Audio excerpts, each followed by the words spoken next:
Yes, I am very sunburned. No, you don't have to tell me. So let's start with the 58 and the 57. What are the differences between these two microphones? Honestly, not much. Are you an instrumentalist or are you a vocalist?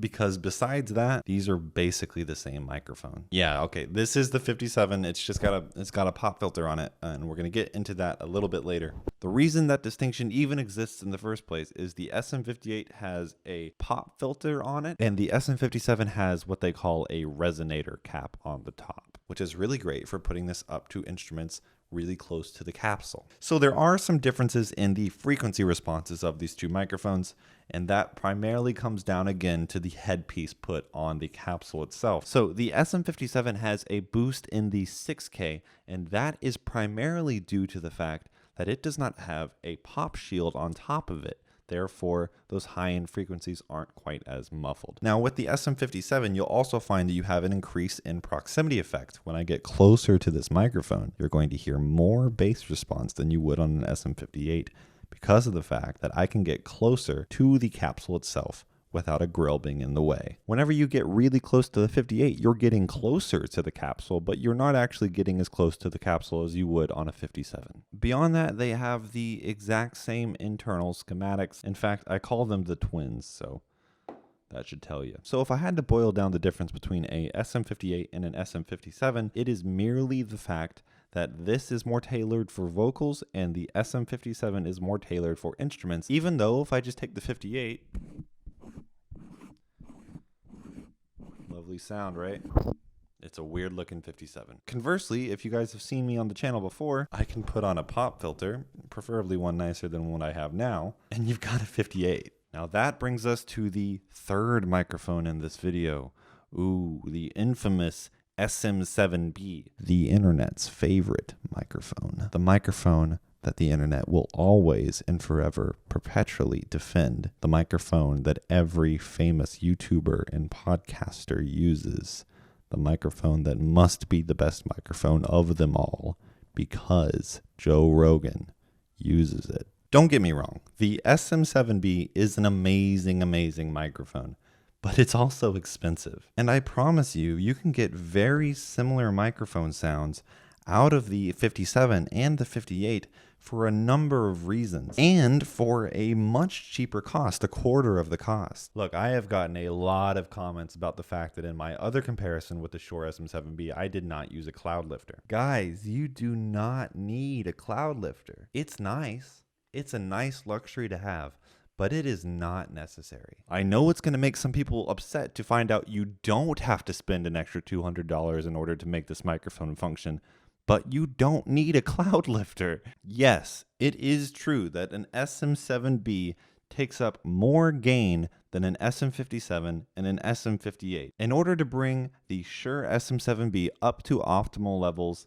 it's going to need 59 dBs of gain. The SM58 is going to need 54.5 and the SM57 is going to need 56. So yes, you are going to need to crank your preamp up a little bit higher in order to get the same level of volume out of this that you would on the SM57 and the SM58.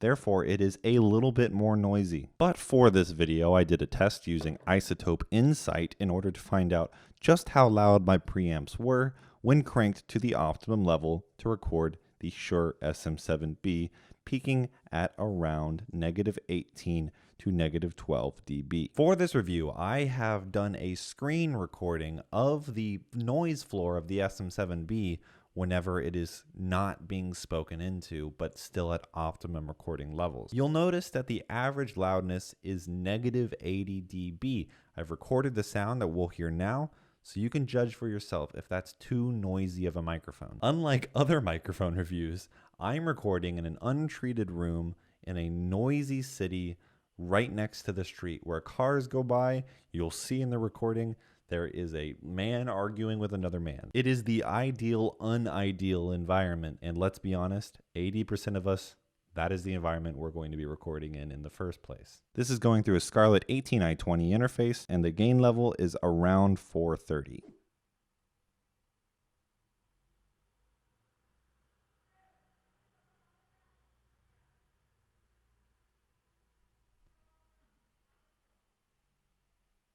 Now, if that level of volume is too loud for you, you can also opt for something like a gate. Essentially, at a certain threshold, the gate lets audio through, but when that threshold is not met, it is completely mute. That way, we get a little bit less noise floor from an SM7B unless it is actively being used. I've also recorded a recording of me using the microphone, using a gate, where you can see whenever I'm not speaking, it completely stops the recording and it is dead silent. This is me speaking into the SM7B through a gate.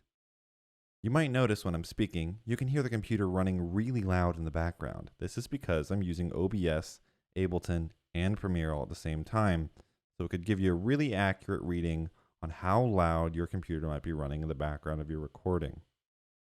But when I'm not speaking, it's completely silent.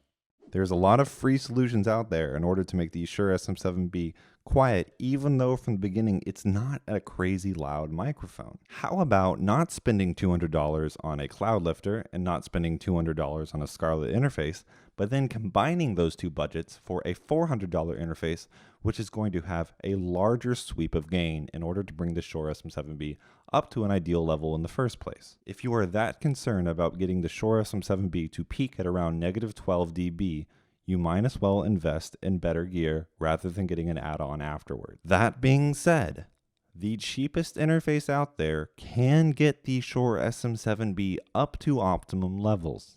All right, that's enough of a rant. Now, there are also ways to make your Shure SM58 or 57 sound like an SM7B, and you can do that primarily through the use of an EQ. All three of these microphones are based off of the same capsule. Now, there are other things that provide a lot of difference between these two microphones. One primary thing is the fact that the Shure SM7B has a large acoustic chamber on the bottom of the microphone, which boosts a lot of the low-end frequencies you'll find are not as present on these other two microphones. It has a flatter high end and a much rounder low end mid sound, which a lot of people find pleasing. We can replicate that same thing using the SM58 and the SM57 simply with an EQ. Now, there is a YouTuber named Julian Klaus who does a much more scientific and a much more detailed version of what I'm about to do. I highly recommend you go watch it. Essentially, if we go in and then we boost the bass sounds of the 58 or the 57, and then if we reduce the presence levels on the 57 and the 58 according to their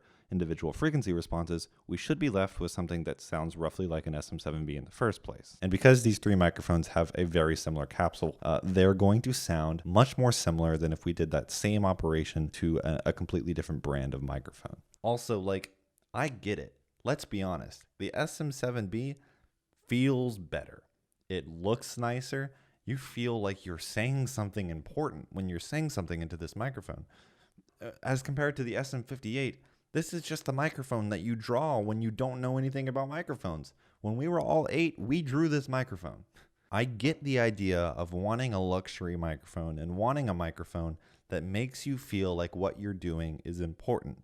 But I promise you, you can get the exact same results out of an SM57 and an SM58 and at a much cheaper price point. Honestly, probably something that works better with your interface too, considering the amount of gain needed for the SM7B to reach optimum levels, although you can still use it. I promise you, you can still use it. So today, these demos are going to be a little bit different. We are just going to do vocals. We're going to do a vocalist with a backing track, a vocalist a cappella, and then we're going to do those same vocals with the SM57 and the SM58 treated to sound more like the SM7B. Today we have the super talented Ethan Toga, who's going to sing one of his songs for us. Brilliant lyricist. I'm really excited. I've always loved watching people out on the street. I thought from just out of reach that maybe I could learn to be human too. But like the moon in the sun, I'm just a pale-faced reflection. Though the mask don't slip askew like it used to, watch my values as they shift and change. my coat of blackest night has turned to gray, and then wandering shepherd's flock has found its way, and my coat of blackest night has turned to gray.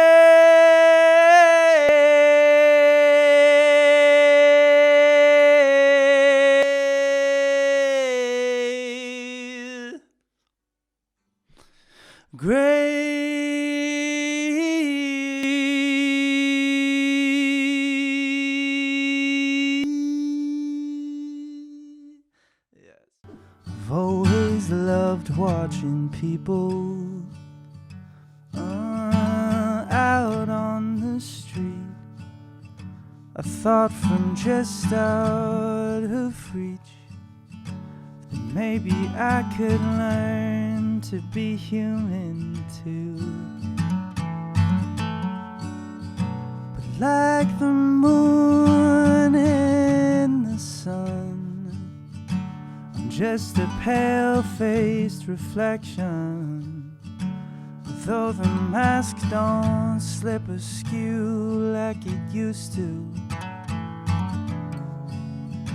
I've watched my values as they shift and change on my coat of blackest night has turned to gray, and that wandering shepherd's flock has found its way, and mine.